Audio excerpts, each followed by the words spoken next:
오늘은 에베소서 세 번째 말씀을 나누는 날입니다.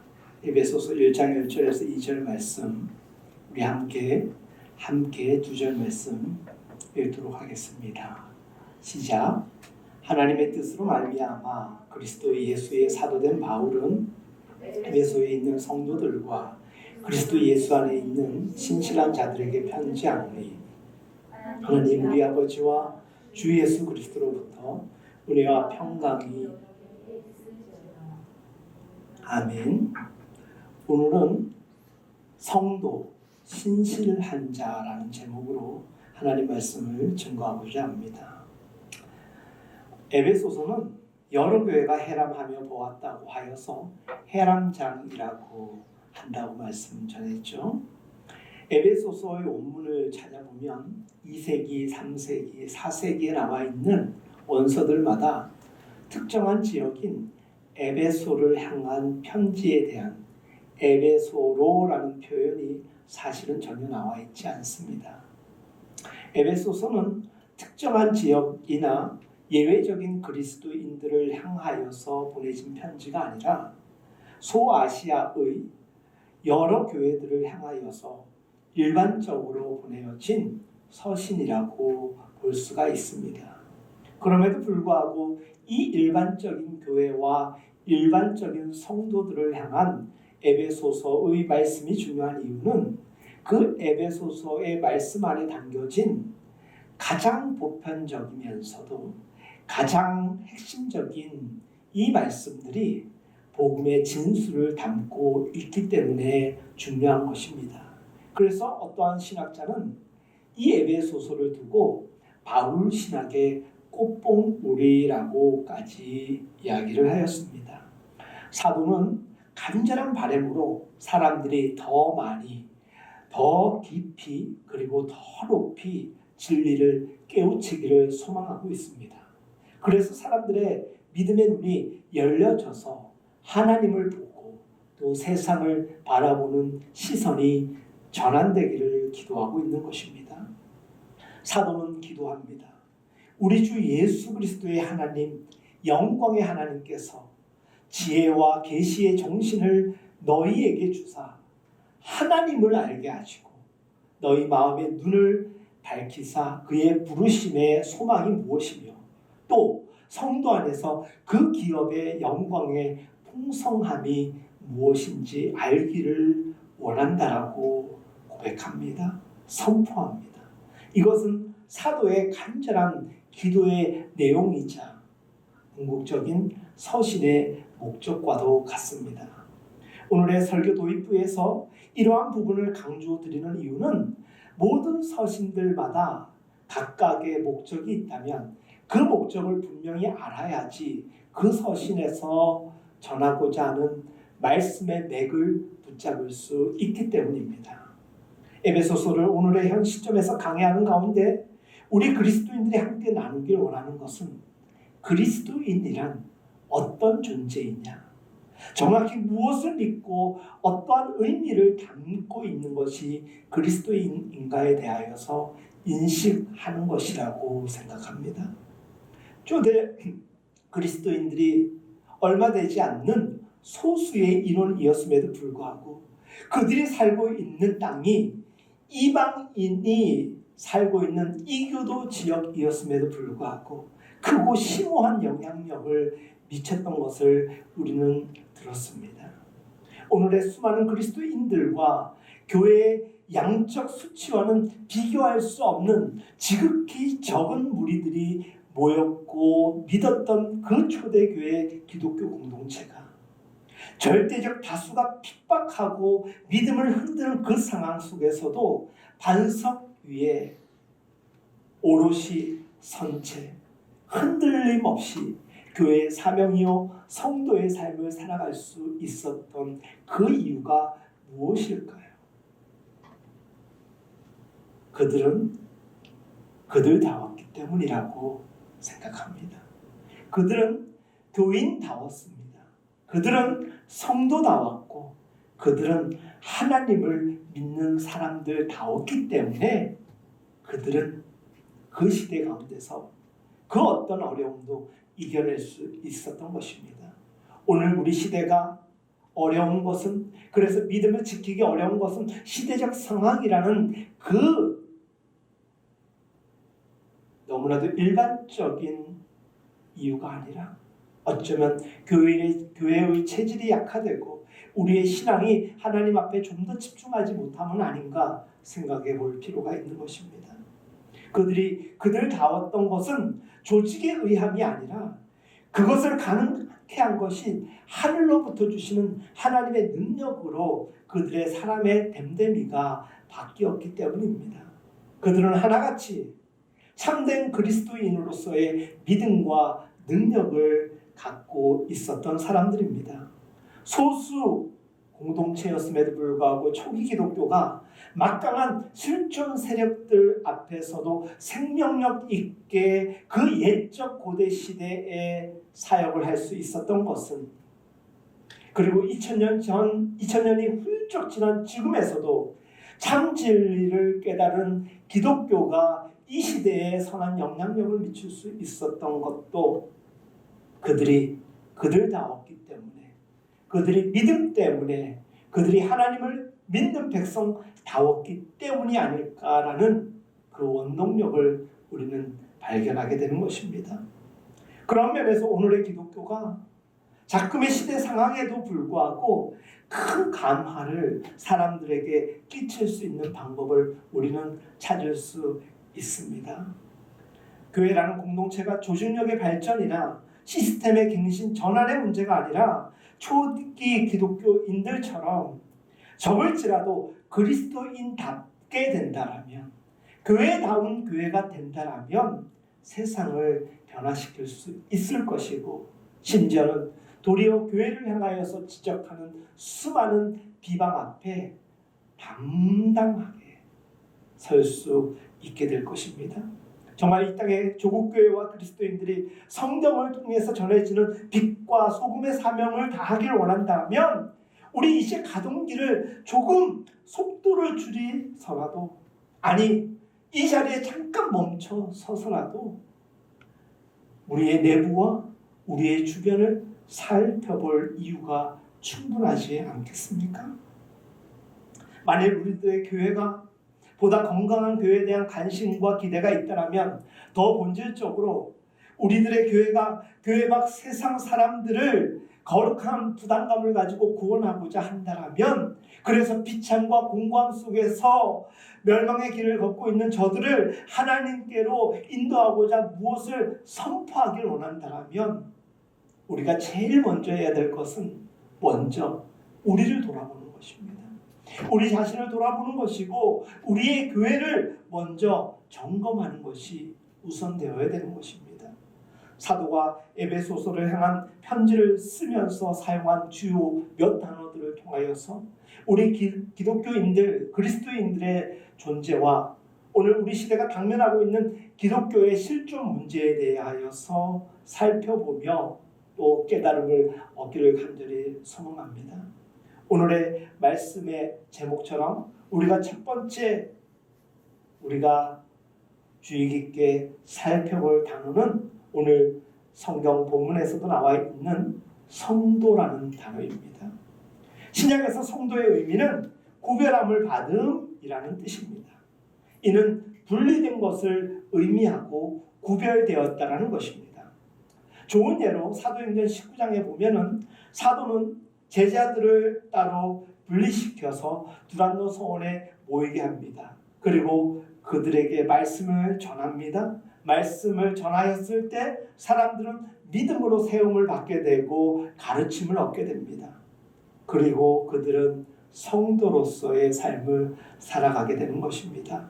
말씀을 듣고 깨달았기 때문에 성도가 아니라 그들은 깨우침 받은 말씀을 가지고 세상의 원리와 흐름에 휘둘리지 아니하고 하나님의 기준과 원칙에 합당한 질서 가운데로 들어갔던 것입니다. 교회는 성도들이 모인 곳이지만 기관이 아니라 구별된 이들이 한 자리에 함께 만나는 곳입니다.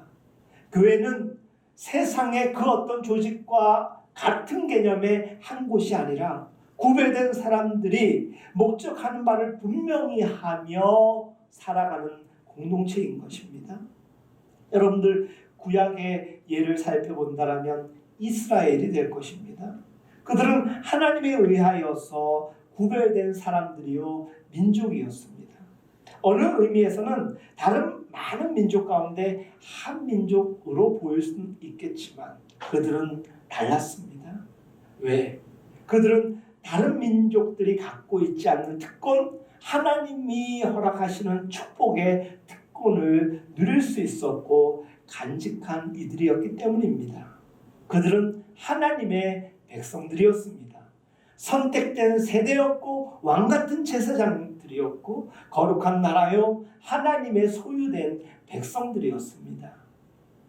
바울이 하나님의 신탁이라고 표현한 그 말의 의미이기도 합니다. 다시 말해서 이스라엘 사람들은 민족은 구별된 백성, 세상 안에 살고 있지만 세상에 속하지 않는 하나님께 속한 사람들이었다는 것입니다.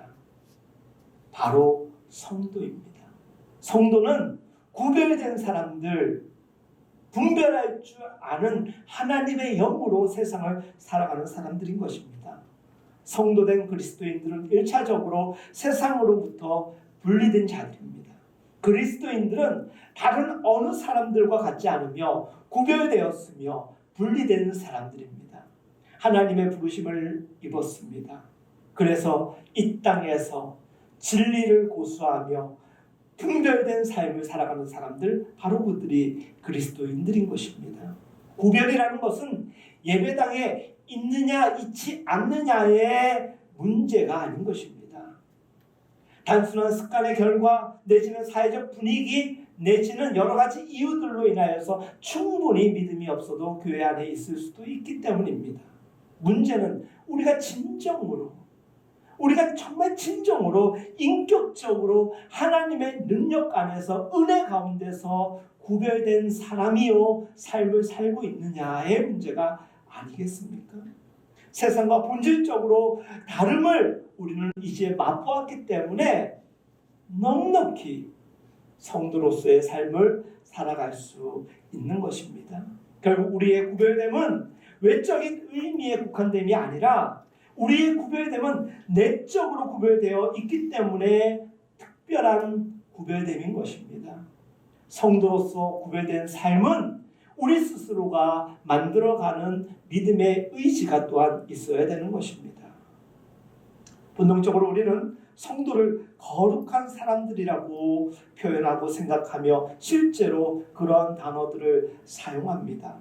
거룩함이라는 말과 정결함이라는 말은 그 의미를 비교해 볼 때 많은 면에서 그 뜻을 같이 합니다.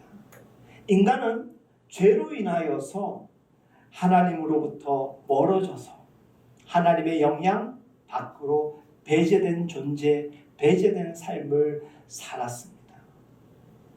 성도가 된다는 것은 멀어진 하나님으로부터 세상으로부터 다시 하나님의 존전 앞으로 인도함을 받았다는 것입니다.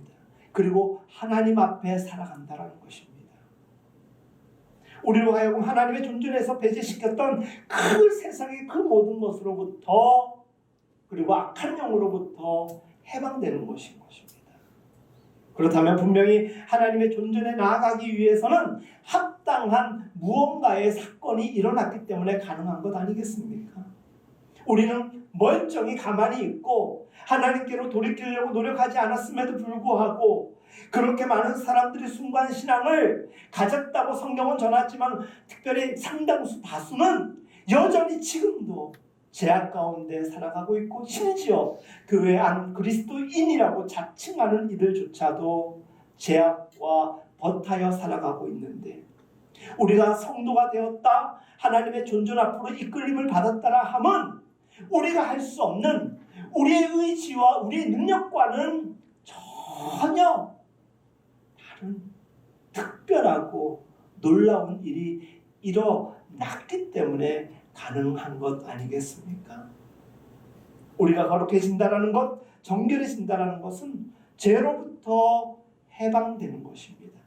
그리고 하나님 안에서 참된 자유를 얻게 되는 것입니다. 그 사건이 무엇이냐? 십자가 사건인 것입니다. 그 십자가 사건을 통하여서 우리는 예수님의 피 흘리심의 공로로 힘입어서 우리는 구별된 하나님의 백성으로 살아갈 수 있음을 믿으시기를 바랍니다. 우리는 잘합니다. 우리가 믿음을 갖노라 하고 노력하고 애썼음에도 불구하고 늘 넘어지는 존재 아닙니까? 오늘 찬양의 가사처럼 주님, 우리는 연약합니다. 주님, 우리는 넘어집니다. 우리는 오늘 또 실수합니다. 그게 우리 존재의 모습입니다. 그럼에도 불구하고 이해하시고 여전히 손 내밀어 우리를 이끄시는 그 주님의 은혜가 십자가의 은혜로부터 여전히 우리에게 유효하기 때문에 우리는 구별된 백성이요 성도의 삶을 살아갈 수가 있는 것입니다. 결코 우리의 결단과 우리의 의지의 문제가 아닌 것입니다. 사도는 우리에게 그리스도의 피로 말미암아 정결케 됨을, 거룩게 됨을 강조하는 것입니다. 우리가 그리스도 안에서 그의 은혜의 풍성함을 따라 그의 피로 말미암아 구속, 제사함을 받았다라고 전하는 것입니다. 우리 사람이 정결하게 되는 것은 은혜를 받았다고 해서 이 땅에서 완성되는 것 아닙니다. 우리는 여전히 은혜를 경험하고 믿음의 사람이라고 고백하면서도 죄악 가운데 살아갈 때가 얼마나 많습니까? 우리는 외적으로 뿐만이 아니라 내적으로도 전 존재가 더럽혀진 그런 사람들입니다. 그렇기 때문에 여전히 매일마다 우리는 주님의 보혈의 피를 의지해야 하는 것입니다. 그리스도의 피로 말미암아 은총을 날마다 구하고 덧입어야 되는 그런 존재인 것입니다. 우리 스스로가 구별될 만큼 능력이 없기 때문에 스스로 거룩해지고 또 스스로 정결해질 수 없기 때문에 우리는 오직 하나님의 은혜와 주 예수 그리스도의 피의 공로에 의지해야 되고 그리고 그것을 잊지 말아야 되는 것입니다. 그것을 잠깐이라도 잃어버렸을 때 우리는 죄악으로 노출되는 것입니다. 여러분 기억하십시오. 우리의 거룩함, 정결함은 우리의 결단의 능력으로 되는 것이 아니라 여전히 죄악 속 존재이지만 그리스도의 피로 정결함을 입음으로 가능하다라는 것을 감사하시기를 바랍니다. 어떤 의미에서 이제 구별되어서 우리는 다른 그 무엇으로 쓰일 수 없는 오직 하나님께만 쓰여지는 존재가 되었다라고도 볼 수 있습니다.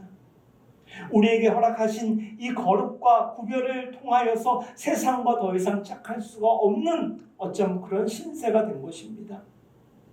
축복입니다. 은혜입니다. 그런데 그 감사와 그 축복, 그 은혜를 쉽게 잃어버리고 우리는 우리의 삶의 자리, 죄의 자리가 우리의 본연의 자리인 양 쉽게 머물러 가곤 할 때가 얼마나 많은지 모릅니다. 우리 구주의 피가 그 정도로 힘이 없는 것이 아닌데 그렇게 능력 없음이 아닌데 우리 믿음이 연약함으로 인하여서 그러한 삶을 반복하고 있는 것입니다. 구주는 완전합니다. 하나님은 완전하신 분이십니다. 구주의 사건을 통하여서 완전한 죄사함이 가능했습니다. 문제는 구주의 은혜가 부족함이 아니라 우리 믿음의 부족인 것입니다. 너희는 거룩한 나라요 소유의 백성이요 하나님의 소유된 백성이라고 성경이 이스라엘 백성들을 전하고 있지만 늘 그들은 죄악 가운데서 다시 하나님을 아프게 한 역사의 흔적을 보여주고 있습니다. 하나님의 은혜가 언제나 유효하고 여전히 하나님의 강력한 손길이 우리를 향하여서 근접해 있음에도 불구하고 그 손길을 잡지 아니하는 것은 예나 지금이나 인간된 우리들의 모습일 수밖에 없습니다.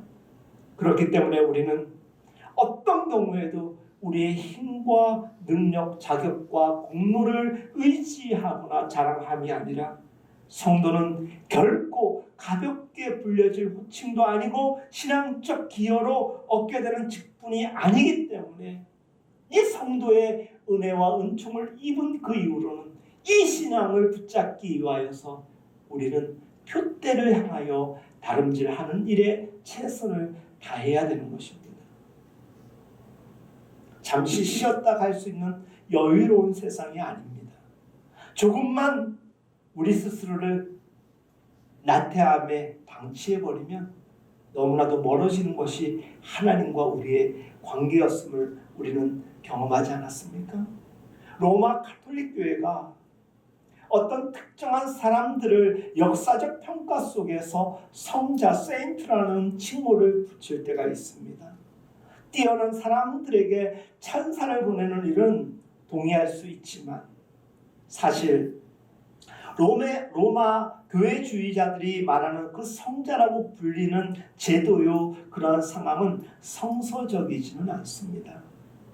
성경적인 성자요, 성도는 모든 그리스도인의 호칭인 것입니다.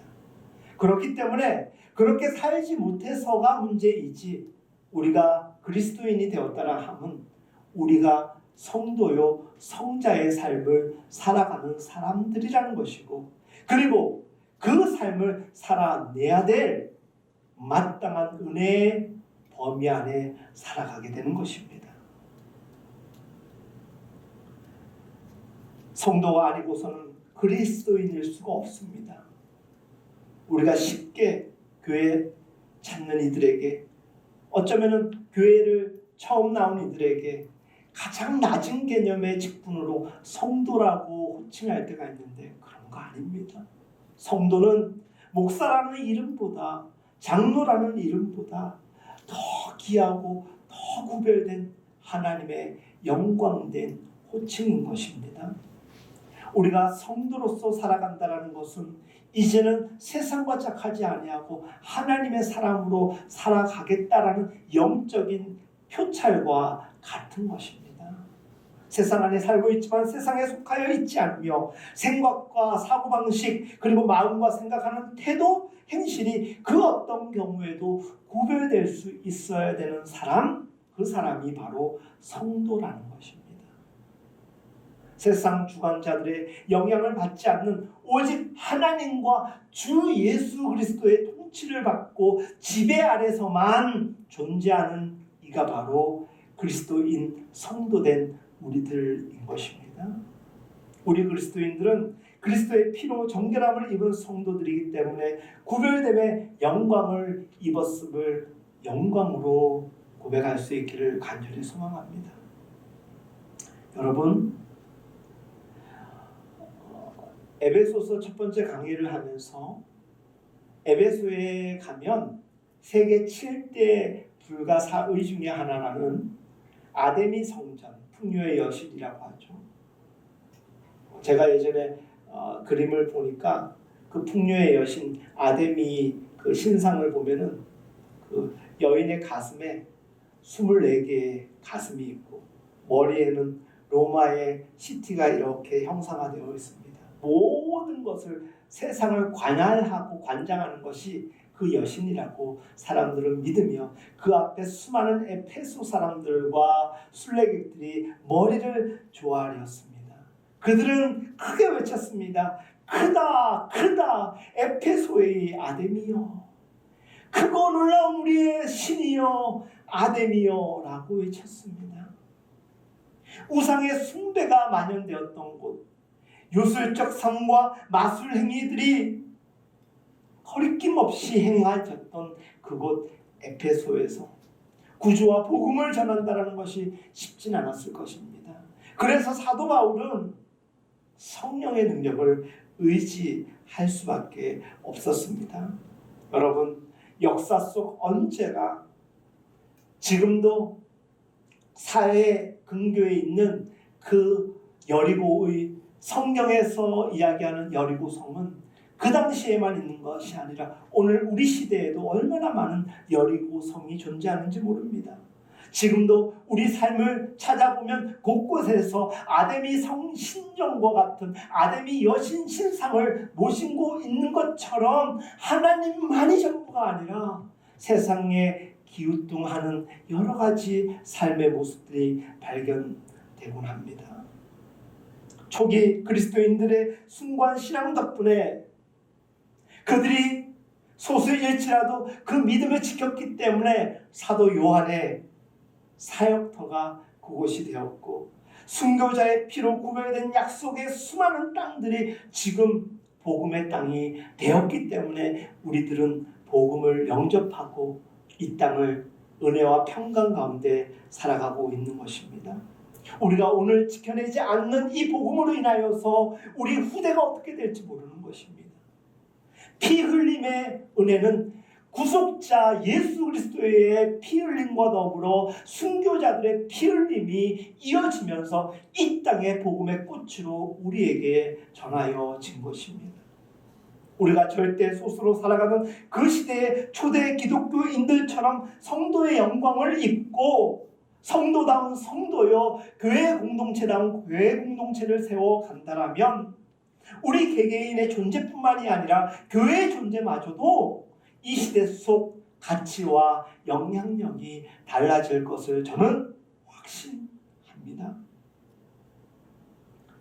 그런 의미에서 사도 바울이 성도라는 개념을, 이 성도라는 용어를 오늘 본문 1절에서 사용하고 있는 것은 그가 옥중 서신으로서 옥중에 갇혀있는 신분임에도 불구하고 절박한 심정으로 아데미 신전의 우상 숭배가 만연한 그 땅에서 사랑하는 나의 동지들아, 사랑하는 나의 믿음의 사람들아, 성도의 삶을 포기하지 말고 믿음의 경주를 이어가라는 간절함이 호소되어 있는 것입니다.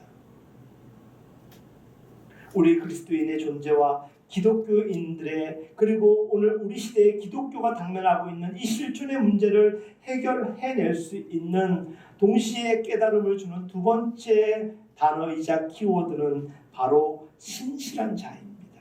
신실한 자. 에베소의 성도들과 신실한 자들에 대하여서 성경 오늘 에베소서 1장 1절에서 이야기하지 않습니까? 본질적으로 신실한이라는 말은 믿음을 행하는 이라는 의미와 같은 뜻을 가지고 있습니다. 사도 도마에게 자신을 나타내신 예수님께서 이렇게 말씀하십니다. 너는 나를 본고로 믿느냐? 보지 못하고 믿는 자들은 복되도다라고 말씀하셨습니다. 그런 다음에 주님께서 말씀하시기를 믿음 없는 자가 되지 말고 믿는 자가 되라. 믿는 자가 되라. 여기에서 믿는, 이것이 신실한이라는 뜻과 같이 하는 것입니다. 내가 신실한 사람이다라는 말은 나는 믿는 사람이라는 것입니다. 요한복음 20장 27절에서도 이 믿는이라는 단어가 신실함과 금액을 같이 하는 것입니다. 에베소의 그리스도인들은 믿음을 행사하는 사람들이었습니다. 소수일지라도 믿음의 기준 원칙대로 살아가는 철저한 그리스도인들이었습니다. 우리에게도 분명한 진리요 사실은 확실한 것은 믿음을 떠나서는 그리스도인들이 될 수 없다는 것입니다. 성도 또한 그렇습니다. 믿음이 없으면 성도가 아닌 것입니다. 신실한 사람은 믿는 사람입니다. 그 믿음은 절대적 확신 위에 서 있는 것이기 때문에 요동치 않는 것이기도 합니다. 그리스도인은 단순히 삶이 멋진 사람, 뭔가 은혜를 받아서 선해지는 사람, 그 정도로 이야기할 수 있는 정도가 아닙니다. 그저 도덕적인 교양이 높고 이상주의에 희미한 관심을 가질 정도로 고차원적인 삶을 살아가는 사람 정도가 아니라 하나님의 특별하신 은총을 믿고 인도하심 속에서 살아가는 강한 확신의 소유자가 바로 신실한 자, 믿음의 사람인 것입니다. 그리스도인은 어떤 특별한 진리를 믿는 사람들입니다. 그 특별한 진리가 무엇입니까? 구주의 역사 속에 있는 것입니다. 우리는 누구를 믿고 무엇을 믿는 사람들입니까? 주 예수 그리스도를 믿는 것 아니겠습니까?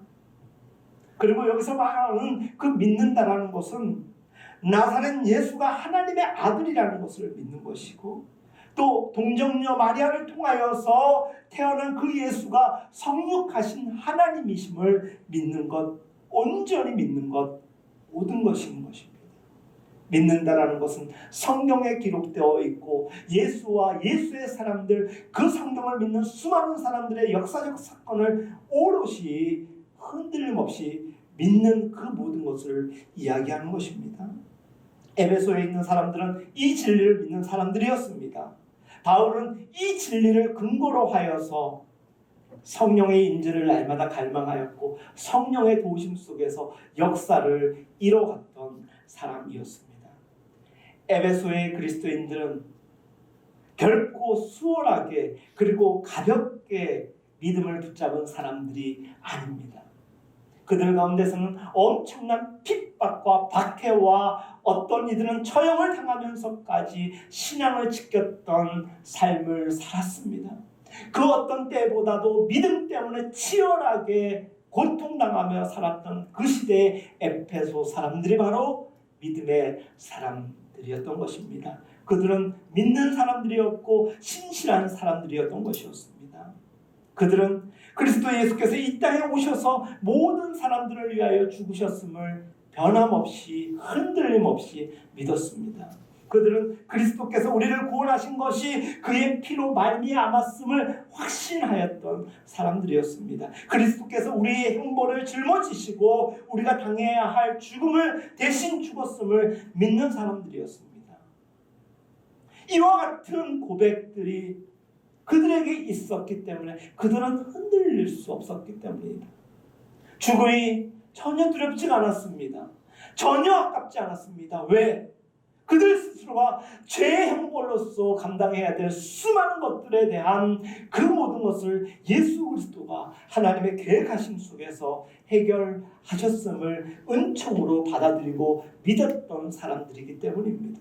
그 죽음과 그 피로 우리는 하나님과 화평을 이루었습니다. 그 화평은 주님의 사랑이요 주님의 은총 아니면 가능하지 않았던 사건입니다.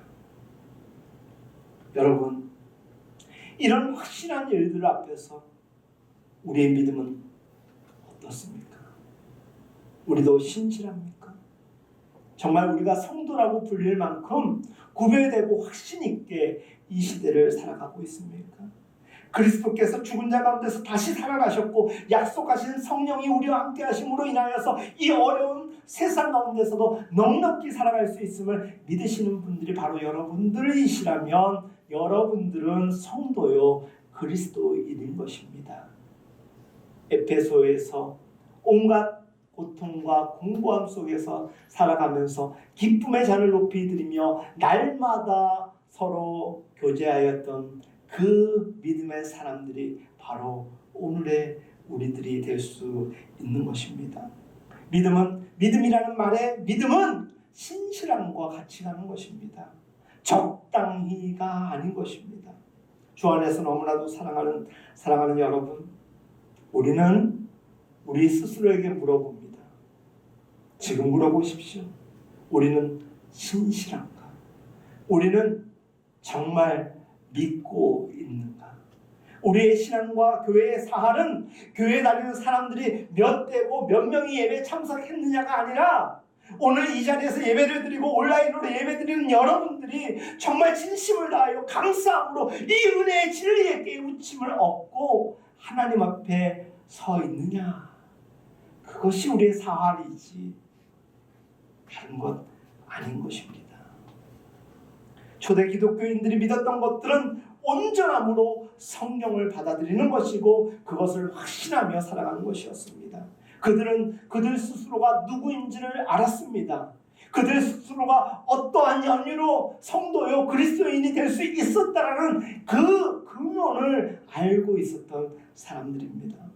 여러분, 우리가 정말 신실한 자요 성도라면 베드로나 바울처럼 누군가가 우리에게 물어보면 우리가 왜 성도인지, 우리가 왜 그리스도인인지 주저함 없이 이야기할 수 있어야 되는 겁니다. 예수는 어떤 분이시고 하나님은 어떤 분이시고 성령은 어떻게 일하시며, 그래서 지금의 우리의 삶 가운데서 그분 나아가요. 그분과의 우리의 관계는 무엇이다 얘기할 수 있어야 되는 겁니다. 왜 그렇습니까? 우리 스스로가 성도라고 우리를 이야기하지 않습니까? 성도라고 이야기하고 심지어 집사, 본사, 장로, 목사라고 하면서 그것을 자신 있게 이야기할 수 없는 사람들이라면 그게 어찌 성도요, 신실한 자요, 믿는 자라고 이야기할 수가 있겠습니까? 차라리 그 단어를 사용하지 않는다라면 그냥 종교인일 뿐인 것입니다. 그런데 성도요, 신실한 자요, 믿는 자는 전혀 차원을 달리하는 하나님과 관계되어질 때만 가능한 단어인 것입니다. 신실한 이 말의 의미는 또 하나의 추가적 의미가 있습니다. 그것은 신앙을 지킨다, 신앙을 지킨다, 믿음을 붙잡는다, 믿음의 일관성을 가지고 있다는 것입니다. 신실한 사람은 변함이 없습니다. 그 찬양 가사에도 이런 가사가 있잖아요. 신실하신 주님 하면서 그 노랫말 가운데 변함이 없으신, 이랬다 저랬다가 오늘은 교회 가고 싶으니까 가고 오늘은 그냥 가지 말고 이게 아니라, 오늘은 온라인 예배를 찾다가 예배를 드리는 중에도 우리 자꾸 뭐 딴짓할 때 참 많지 않습니까? 지금 이 자리에서 저랑 눈 마주쳐서 여러분도 집중하는 것 같지만 혼이 빠진 상태로 저를 바라보는 분들도 있을 수 있습니다. 변함없이 신실하게 지속적으로 하나님만 바라보고 살아가는 건 쉽지가 않습니다. 그런데 신실하다라는 이 말 속에는 변함이 없다, 일관성이 있다는 의미를 내포하고 있는 것입니다. 충성스럽다라는 것입니다. 우리가 믿을 만한 사람이라는 것은 우리 안에 변함없는 확신이 있다라는 것입니다. 성경의 말씀처럼 그 어떤 교훈의 모든 풍조에 휘말리는 사람이 아니라 신실한 사람은 믿음 위에서 요동치 않는 반석 위에 서는 사람이 되는 것입니다. 충만한 믿음으로 확실하여 하나님을 향하여서도 온전한 믿음을 고백하는 사람들이며, 믿지 않는 사람들과 구별된 사람, 믿지 않는 사람들마저도 인정하는 사람, 그 사람이 바로 믿음의 사람이요 신실한 사람인 것입니다. 여러분, 믿음을 지키다 보면 힘들고 어려울 때가 얼마나 많은지 몰라요. 어젯밤에 11시 반, 한 11시 반 정도 됐을 것 같아요. 교회에서 조금 늦게 이제 집을 가게 되는 상황이었는데 갑자기 계단으로 복층으로 누가 올라오는 거예요. 딱 느낌이 오는 거예요. 이 시간에 이렇게 소리 없이 놀래주려고 오는 친구들은 얘네들밖에 없겠구나. 네, 그 아이들이 왔어요. 부모님과 함께 저녁 식사하고 자전거 타고 이렇게 돌다가 아래 카페에 왔다가 교회 불 켜져서 올라왔다는 거예요. 그래서 같이 이렇게 하다가 내려갔어요. 서준이가 내려가면서 이거 이름 얘기 안 하려고 했는데 저한테 그러는 거예요. 좀 이따 또 올게요 이러는 거예요. 진짜 한 5분 10분 지났나? 또 누가 이렇게 올라오는 소리가 들리는 거예요. 그래서 이 녀석들인가 보구나 딱 했는데 새로운 사람이 한 명 더 오셨어요. 그 한 명 딸과 엄마였어요. 그래서 오셔서 길지 않습니다. 한 5분 정도, 10분 남짓한 시간 정도 대화를 했는데 그분이 가시면서 저한테 문자를 보냈더라고요. 문자 몇 개를 보내시면서 남편이 교회를 안 다니시고 예수님을 영접하지 않은 분이라 보니까 교회에 다니시는 거를 조금 불편해하시는 상황이지 않습니까? 그래서 다른 때는 몰라도 특히 코로나 상황 때문에 지금 현장에서 예배드리는 걸 참석을 조금은 이렇게 어려운 상황이라 보니까 지금 온라인 예배로 계속 예배를 드리고 있다 하면서, 그래도 교회 와서 이렇게 밤늦게 짧게라도 앉아서 기도를 하는데 너무 감사했다고. 너무 감사했다고. 그렇게. 오늘도 예배 전에 몇 분이 문자가 왔어요. 갑자기. 오늘은 일터에서, 아들은 집에서 온라인으로 예배드립니다. 또 어떤 분은 또 일하다 보니까 또 온라인으로서 그때그때 보겠습니다. 네. 너무 고마운데 너무 마음은 또 그렇더라고. 같이 하면 좋은데 라는 생각. 그래 뭐 여러분들 환경이 그러니까 어쩔 수 없죠. 다 존중되어야 되니까요. 이분들이 그 어려움 속에서도 어떻게든지 신앙을 지키려고 노력하는 모습이 저한테 너무나도 귀한 거예요. 2000년 전처럼 고대 초기 기독교가 당했던, 기독교인들이 당했던 그 고난과 고통과는 비교할 수 없는 것이겠지만 여전히 어떻게든지 믿음을 지키려고 하는 사랑하는 성도들의 모습을 보면서 많은 도전을 받게 됩니다. 초대교회 그리스도인들 중에 대부분은 그들이 예수를 주라는 말을 고집하면 죽음의 위기에 몰릴 수도 있고, 가이사랴를 주라고 고백하면 너 놓아줄게라고 이야기하는 그 상황 속에서도 여전히 꿋꿋하게 예수는 줍니다.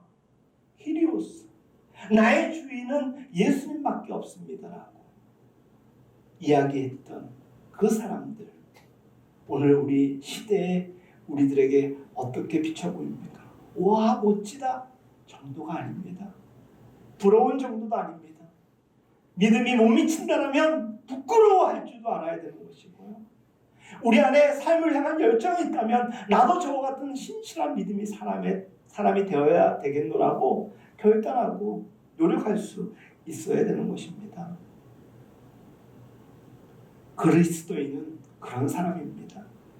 그리스도인이라는 의미 그 말처럼 구주의 은혜로 구별된 사람들, 은혜로 오늘도 살아가는 사람들, 그렇기 때문에 그 은혜를 깨달은 우리들은 신실할 수밖에 없는 것입니다. 성도는 신실할 수밖에 없습니다. 신실한 사람들은 성도일 수밖에 없습니다. 왜? 그 속성을 우리는 너무나도 잘 알고 있기 때문인 것입니다. 여러분, 우리는 누굽니까? 우리가 우리 스스로에게, 그리고 곁에 있는 이들에게 성도님이라고 부르지 않습니까? 성도는 우리의 노력으로 얻게 된 호칭이 아니라 예수 그리스도를 통하여서 죄사함의 은혜로 주시는 구별됨의 은혜인 것입니다. 그런 면에서 우리에게 있어서 칭의와 같은 그 은혜도 매우 귀한 것입니다. 우리가 스쳐 지나갈 수도 있는 또 하나의 중요한 구절이 있는데 그것이 그리스도 예수 안이라는 오늘 본문의 표현입니다. 이 모든 것들이 그리스도 안에서 관련된 것입니다. 그리스도 안에 있는 존재들이 성도요, 그리스도 안에 있는 존재들이 신실할 수가 있습니다. 왜? 그 힘과 능력, 그 믿음의 근원이 그리스도를 통하여서 가능하기 때문입니다.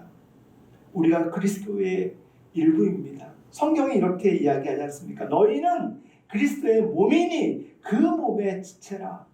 머리는 주님이시지만 그 머리 대신 주님의 지배와 영향력 안에서 살아가는 사람들, 몸의 지체된 이들, 성도 그리스도인, 바로 교인 우리들인 것입니다.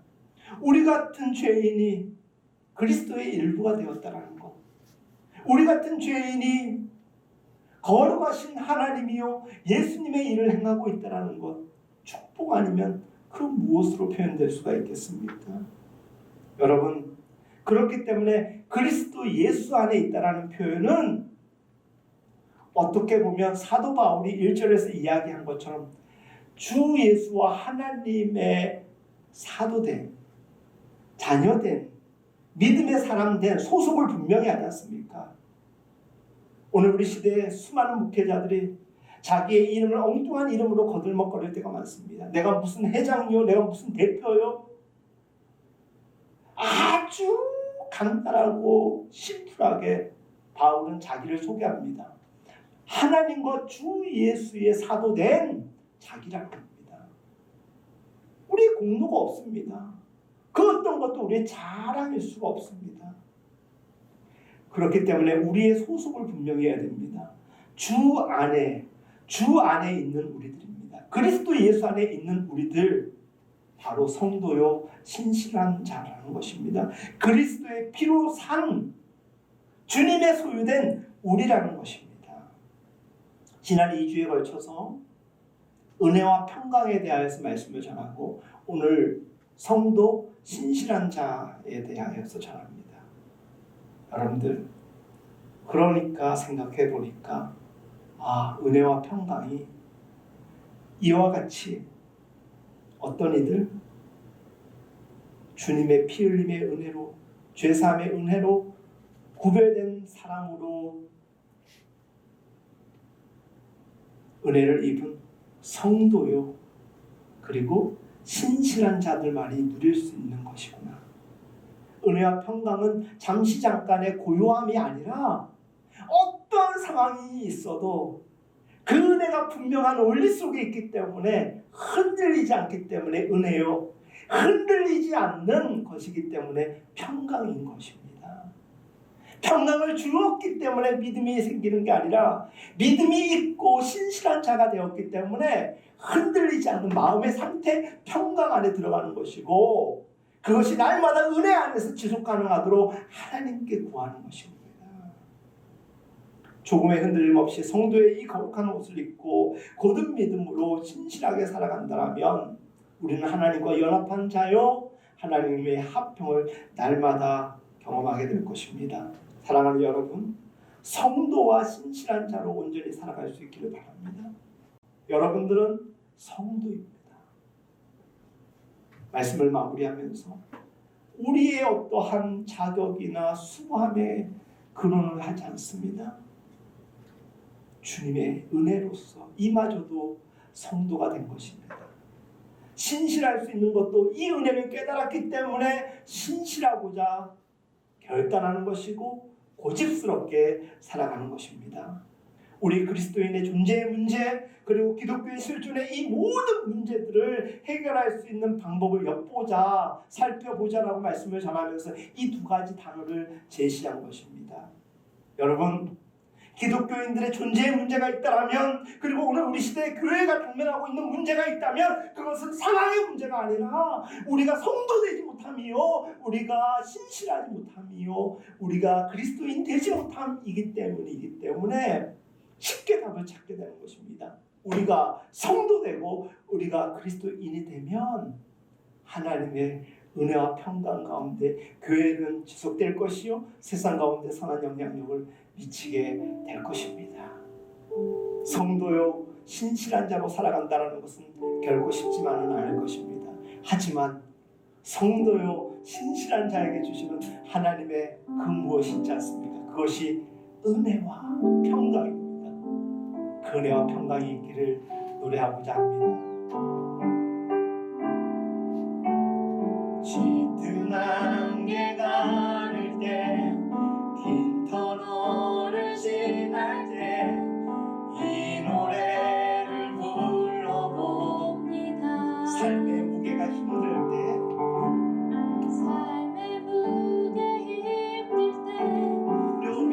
어려움이 커질 때, 이 노래를 불러봅니다. 다시 한번 고백할까요? 짙은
살길 원합니다. 성도다운 성도 되기를 원합니다. 신실하게 믿는 자가 되기를 원합니다. 교회를 오가는 정도가 아니라 이제는 결단하며 하나님의 진리를 따라가는 삶, 어떠한 상황에서도 요동치 않은 믿음의 삶, 그 삶을 살아갈 수 있는 신실함을 우리에게 허락해 주옵소서. 함께 기도하겠습니다. 거룩하신 아버지 하나님, 오늘 사랑하는 성도들과 성도요 신실한 자들이 단속하였습니다. 간절히 기도합니다. 하나님, 우리 아들랑 성도들 성도다운 성도되게 하여 주옵소서. 예배 소유의 그리스도인들이 그 어려운 상황에서도 우상을 숭배하는 가운데 그 주요 분위기 속에서도 교회를 교회되게 할 수 있었던 것은 그들다웠기 때문입니다. 그들다움은 성도다웠고 교회다웠기 때문이요 그리스도인다운 삶을 살았기 때문입니다. 오늘 우리 시대를 나타내고 있는 이 문제들, 오늘 교회 가운데서 이 위태함에 이르는 시대적 요인이 아니라 우리가 스스로 믿음을 게을러하였고 성도로서의 삶을 살아내지 못한 부분이라고 저는 시간 깨닫게 됩니다. 하나님, 성도다운 성도요 신실한 사람을 믿는 자답게 살아갈 수 있는 거룩한 믿음 은혜를 하여 주시옵소서. 하나님, 그저 은혜와 평강만을 구하는 자들이 되지 않게 하여 주시고 하나님의 은혜의 신비를 깨달아서 성도되게 하여 주시고 그리스도인되게 하여 주셔서 진실한 자가 되어서 주시는 만끽하게 되는 그 은혜와 평강을 하나님께 감사함으로 고백할 수 있는 하나님 도와주시옵소서. 오늘 아버지 하나님, 온라인으로 예배드리는 사랑하는 성도들이 많습니다. 저들과 함께 하여 주시옵소서. 일터에서 예배하는 이들이 있습니다. 가정에서 예배드리는 이들이 있습니다. 하나님, 그들 모두 함께 하여 주옵소서. 하나님, 영상에 있는 이들이 있습니다. 아파하는 이들이 있습니다. 고통 가운데 있는 이들이 있습니다. 폭발에서 가운데 있는 이들도 있습니다. 저들 모두에게 성도의 삶을, 진실한 자의 삶을 허락하여 주셔서 그렇게 살아갈 때 넉넉하게 누리는 우리 하나님의 은혜와 긍휼, 은혜와 평강 충만하게 하여 주시옵소서. 충만하게 하여 주시옵소서. 우리 아들왕교회뿐만이 아니라 이 나라 이 민족 조국교회 위에 함께하여 주시옵소서. 교회가 교회다워지게 하시고 성도가 성도다워지게 하여 주옵소서.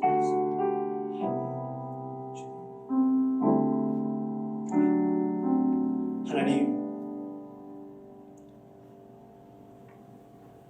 하나님과 주 예수 그리스도로부터의 은혜와 평강이 우리와 함께하길 원하는데 그것이 교회 공동체요, 그것이 성도된 모든 그리스도인들 개개인의 삶에 함께하길 원하는데 이제 알고 보니 그 은혜와 평강은 성도요 신실한 자들에게 주시는 하나님의 특별하심이었습니다. 우리가 하나님의 말씀을 붙잡고 우리의 삶을 살아내기를 원한다면, 그래서 성도의 삶, 구별된 삶을 살아낼 때 신실함을 지키고자 그 신앙을 붙잡고 지킬 때 하나님의 넉넉한 은혜와 평강이 함께함을 믿습니다. 사랑하는 우리 아들람 성도들과 또한 모든 이 땅의 그리스도인들 위해 그 하나님의 구별되게 하시고 성도요 신실한 자요 그리스도인됨의 은혜를, 믿음을, 능력을 더하여 주옵소서. 오늘도 구별된 예물을 하나님께 올려드립니다. 우리의 몸과 마음으로 정성으로 하나님께 예배드립니다. 여러 가지 여건 가운데서 하나님 포기하지 아니하고 시간을 들여 예배합니다. 모든 것 받아주시고 귀한 은혜로 채워 주시옵소서. 특별히 코로나 상황이 계속적으로 어려움을 주고 있는 이때 서로 이해하고 배려하는 가운데 이 국난과 같은 어려운 때를 잘 이겨나갈 수 있도록 도와 주시옵소서. 여호와는 내게 복을 주시고 너를 지키시기를 원하며 여호와는 그의 얼굴을 내게 비추사 은혜 베푸시기를 원하며 여호와는 그 얼굴을 내게로 향하여 드사 평강 주시기를 원한가.